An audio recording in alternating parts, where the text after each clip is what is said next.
Welcome back to Build to Fish. I'm James Henning, Product Development Engineer at Batson Enterprises. Today we're going to show you how to install the upgraded ALPS chuck on your Forecast Power Wrapper.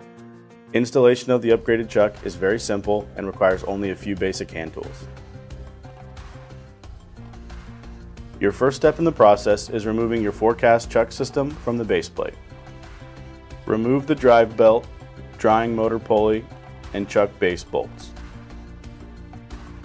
Temporarily attach the ALPS template spacer to the two holes furthest from the motor pulleys using two of the provided base bolts.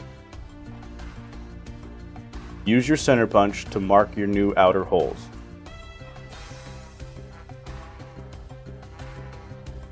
Remove the template spacer and drill punch marks to 1/4 inch. Install the new drying motor pulley. Be sure to tighten the set screw with the Allen wrench provided in your kit. Place the template spacer over these base mounting holes.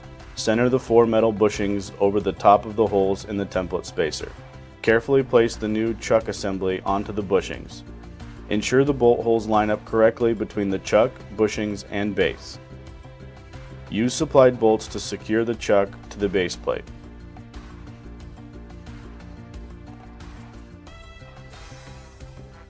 Now you can install the drive belt onto the motor and chuck assembly.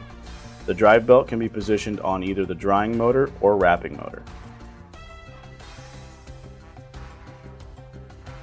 That's everything involved with the ALPS chuck upgrade. Be sure to follow us on social media to stay up to date on all of our Build to Fish videos. Visit us at batsonenterprises.com for more information or to find an ALPS dealer near you. Thank you again for watching.